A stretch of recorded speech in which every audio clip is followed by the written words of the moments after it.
Welcome to our Going Green podcast. We've passed our 10 barrier and we're still going on. We've had a long argument about what we're going to call this episode. And well, I came up with the idea. Basically, it's no idea, because who knows what the main topic, because we've got loads of little diddy ones. So we thought we'd spice it up and spread lots of things and just call it no idea. Yeah. Right. So starting our ideas of having no idea, it's an item that came up now, in fact, a whole load of times, and I thought we'd cover it. And that is trying to stop flooding. And one of the ways they're trying to stop flooding is really quite simple. They're thinking of doing this in Wales. They're also doing it in Lancashire at the moment. And that's actually growing moss. And the brief idea of growing moss is that moss is known to hold up to about 8 times its own mass of water. I thought it was weight, but it could be mass. It's one of those odd things. I'm not sure, but yes. I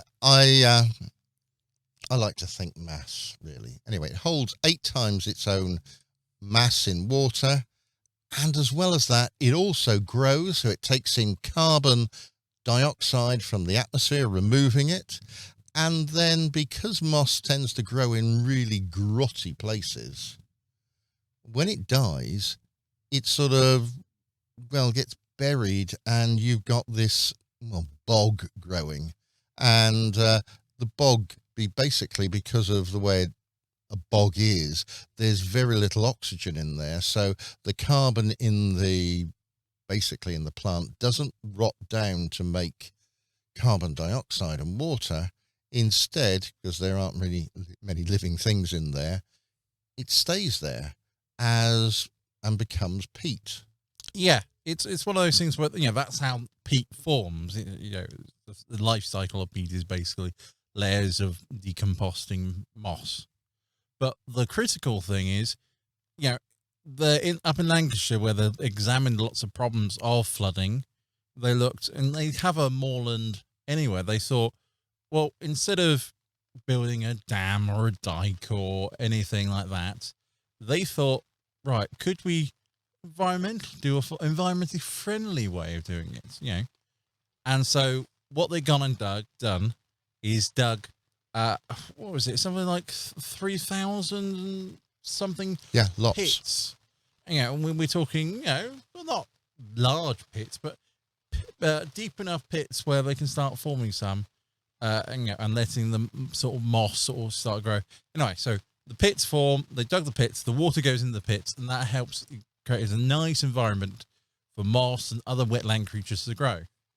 And so they're now attempting to actually expand the moorlands, and by creating these pits, basically it allows water to flow in them, which of course it delays flooding, but it stretches its flooding out, which is the way we're talking about this is that the moss absorbs the water, and so instead of the water going onto the land and then running off straight away, it's held back by the moss and released slowly. So instead of a town nearer the sort of sea finding the water level of the river rises and rises and they get floods, the water level only rises a little bit, but would stay at that higher level for very much longer as the peat moss gradually lets that water out. Yeah. Over a period of probably even weeks. Yeah. And that allows obviously the flood events to actually cope with that, or they'll be over long term, so you've got to make sure they've got the capacity to deal with that amount of water. It actually, it helps prevent all these flash floods from occurring and destroying all the homes and things. So it's one of those things where, not that we've known about it, that's the wrong way to put it, but we've known this is a way to do it. Yeah. We've known about this really for a long time, haven't we? Yeah. But the problem is, you see, is actually doing it. It's finding places to do it. Where there aren't mosslands or peatlands or moorlands, there's no point of doing it. But where there are, to increase, the size of them to actually help benefit. So it's one of those things where it's the solution is to increase and use the adjacent environment to actually help, as opposed to creating a new one, which is, I wouldn't say foreign, that's the wrong way to describe it, but unnatural, I think, is what I would use. Well, one of the things that I've seen in the papers is talk about taking Wales, taking some of the sort of lands that have been, well, used to be moorland and peat bogs and whatever, and they basically drain them and they use them for growing grass and now having sheep on them, is to try and return them back to the way they were. And by turning them back to this bogland, then that will hold the water back. And most of Wales tends to sort of go towards the River Severn. And that means the River Severn, which is notable for its flooding, won't flood so much. Now, I hear many times when my sister goes to Worcester, and many a time they go and they talk about the paddling. Yeah, I know. It's one of those things you have to do in Worcester. Right, so that's this first topic of looking at moss to try and soak up the water and what they're doing with it. But there was another one that came up, and this didn't mean so much to me, and this was about something called green gaming. Yeah, you wanted to give it a better name than that. I wanted to give it a better name than what they called it, but it's one of those things. So, who organised? I'm not quite sure, but someone organised what is known as the Green Game Jam, which I'm not quite sure who set it up. I'm just going to quickly go Green Game. Oh, you're Googling, aren't you? I'm Googling Green Game Jam. You see? Yes.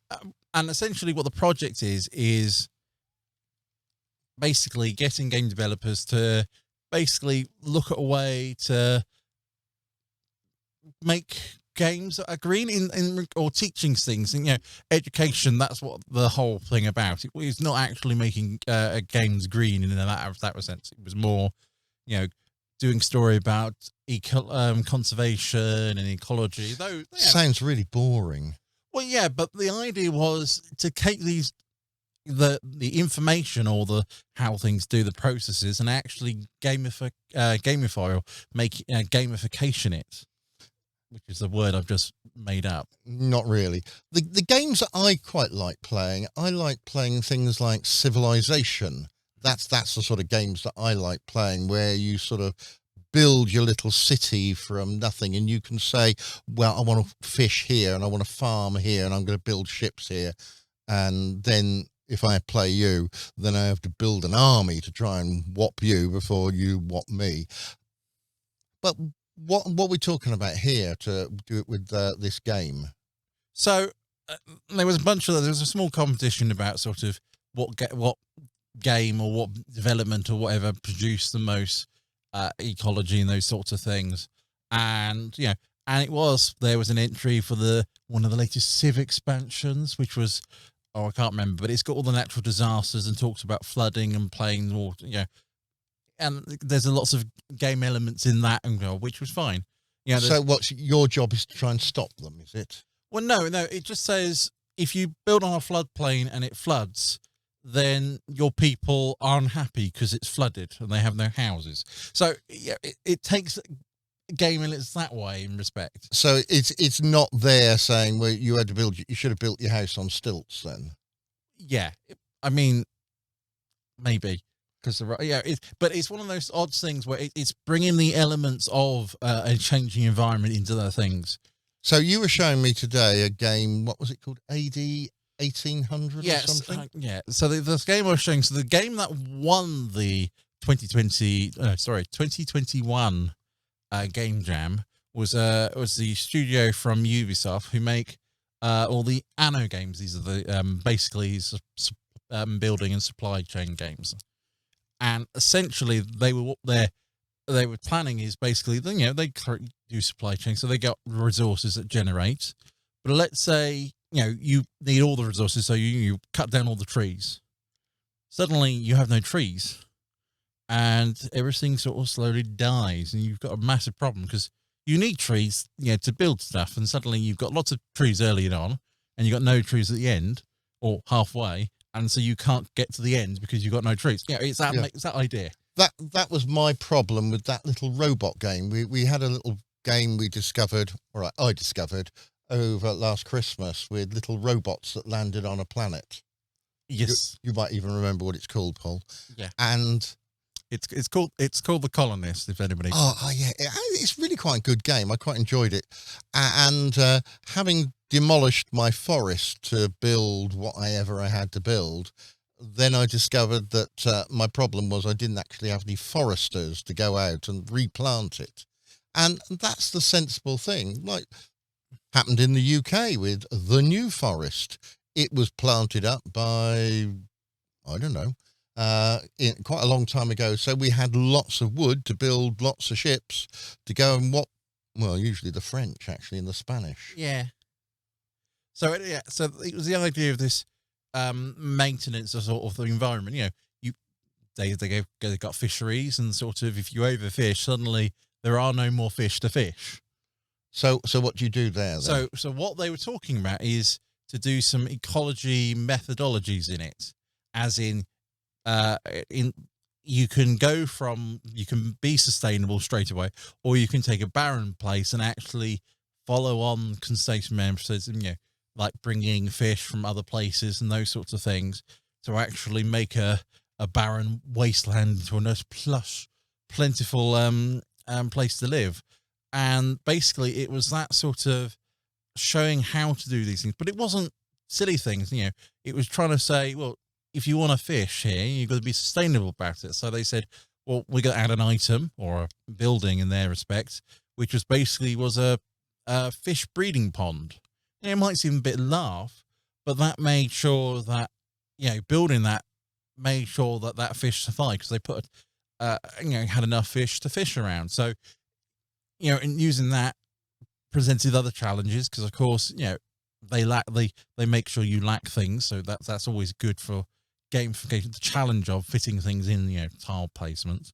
But it was the idea that these things generate fish, and then you use the fish. But and then you spend money on these things to make more. It's whole sort of chain, and showing off that that's this what can do. So that's who won, which I was quite excited, because basically means I get to play it as opposed to having some sitting random games. Like, well, you play, was it AD 2070 or something? So so there's a whole history of them. So anyway, so Anno, which is NAAO, not AD. We'll get there eventually. Yeah. It is basically it's built on the world in 2070, where basically not the world order has collapsed, but it's the environment has collapsed.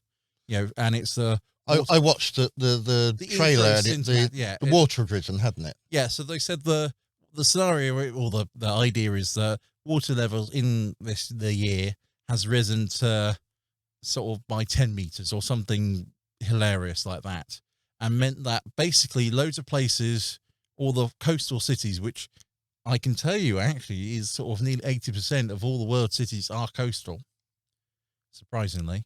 But that's where they're built around trade and ports, wasn't it? That was the whole point of having them. Yeah. And you also have towns on bridges, because people had to cross the river, and wherever people crossed the river, that's where you built a town, because everyone had to go that way and traded. Yeah. So the thing is sort of, the climate's taken over, and places that were barren are now glorious places to live. And you can either go the ecological side or the dirty industry, but the dirty side. And basically, they changed the color palette you're playing. So as you got more ecologically lower negative, it all became dreary and grey and non-saturated. Whereas if you went the green side, which is ecologically positive, everything got more brighter and saturated, and the birds were singing and getting louder and louder as you got progressively through, which was sliding them down a bit.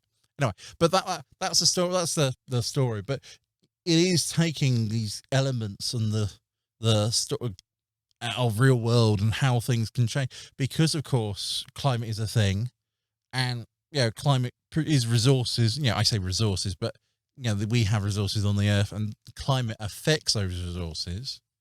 Then why not make it gamify it, but at the same time not necessarily gamify it, but teach people about the issues and things. Well, this is where it comes back to my usual talk when I talk to students, and I say to them, I can either teach them to basically, like, I can give them a fish, or I can teach them how to fish, and then they can feed them themselves. And I don't actually teach them to fish. I actually teach them science and maths.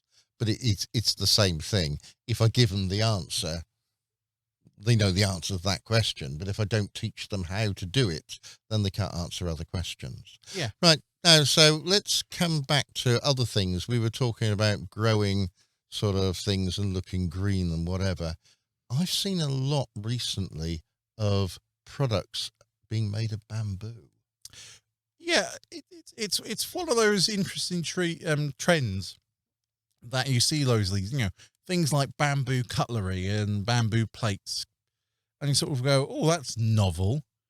But at the same time, you got to remember, technically, you're going to look at it's neat, it's cool, it's efficient, and then you look at, all right, what is bamboo, or more precisely, the life cycle of a bamboo cutlery. Well, once made into the cutlery, we'll avoid that part.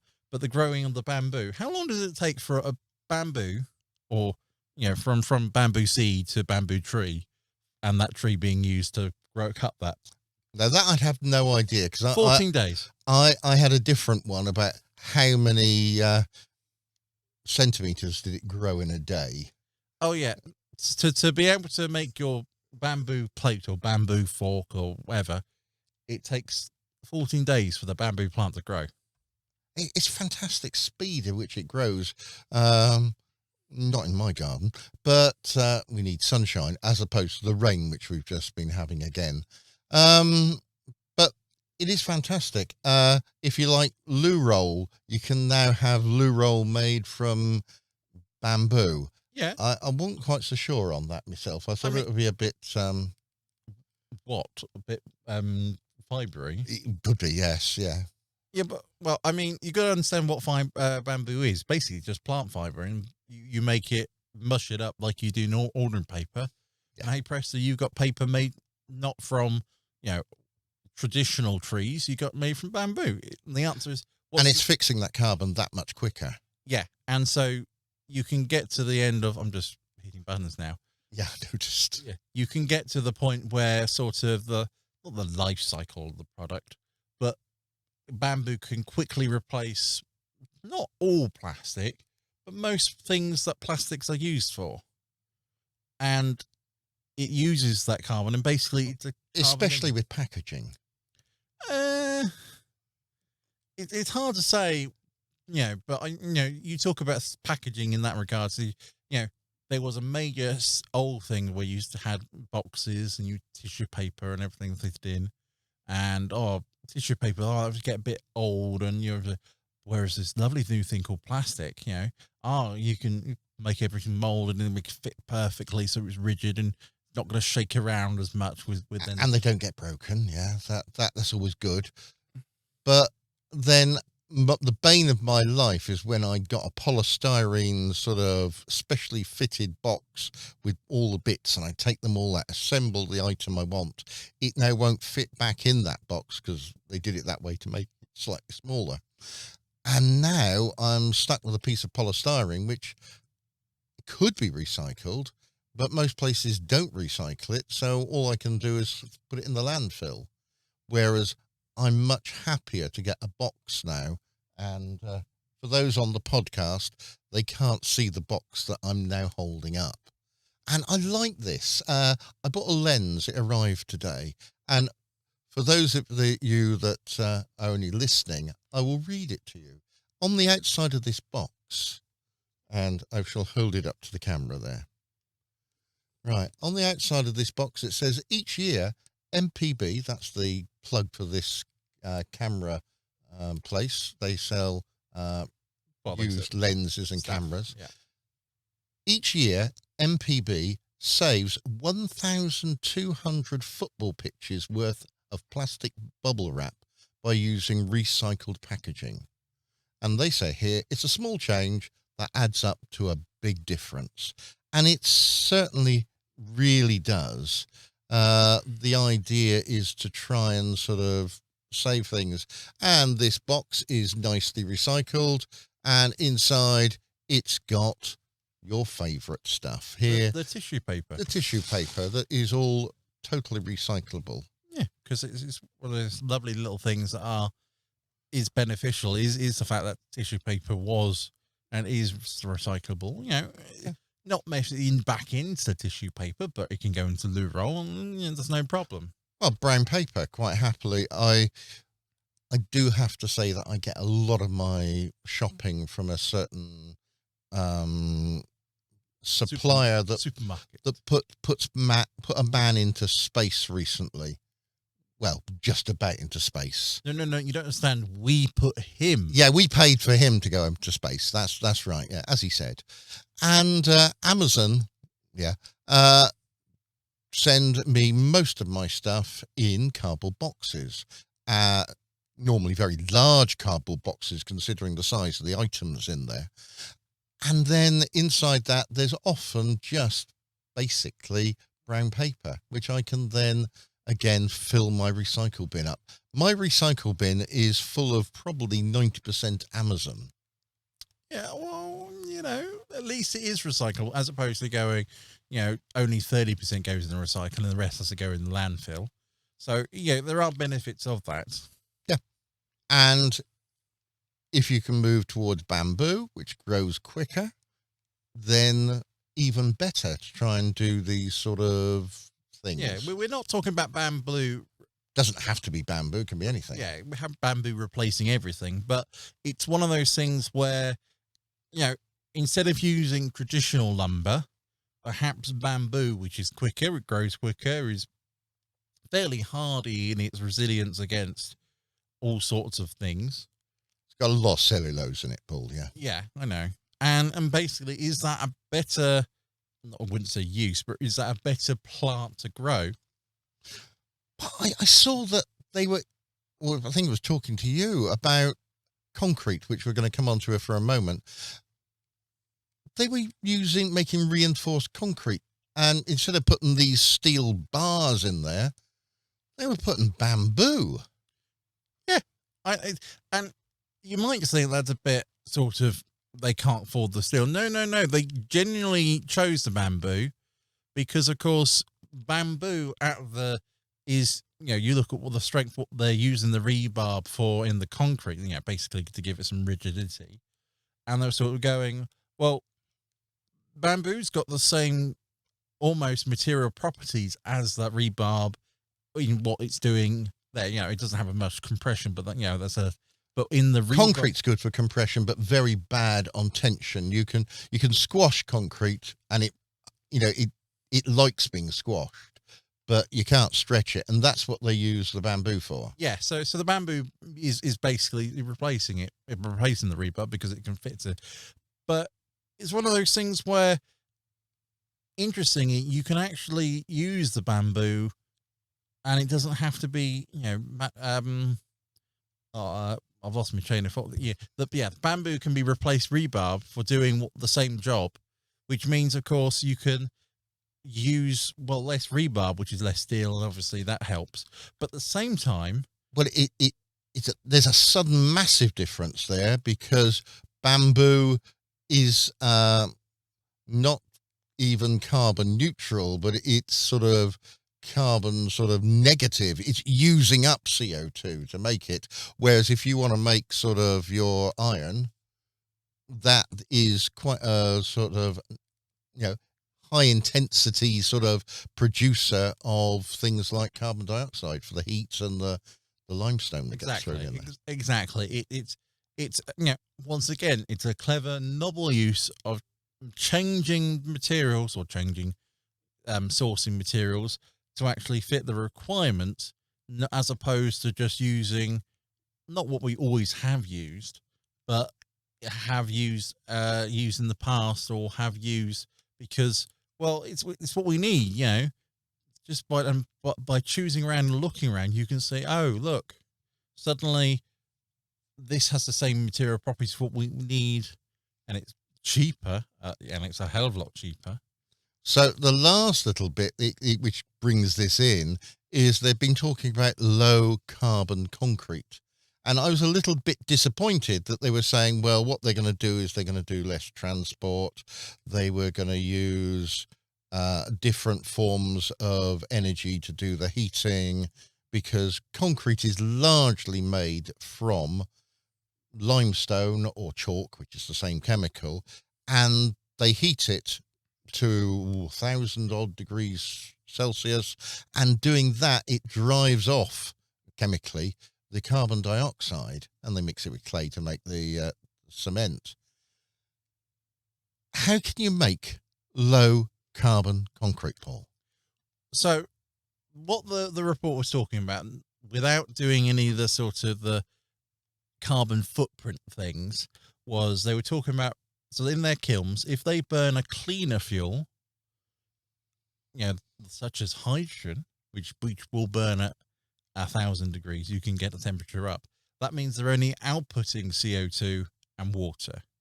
Now that means that, and the CO2 is only from the limestone. And it is also from the limestone, but it's also from the combustion of the furnace. Yeah. But the critical thing there, it is only CO2, which means they can basically do what is carbon.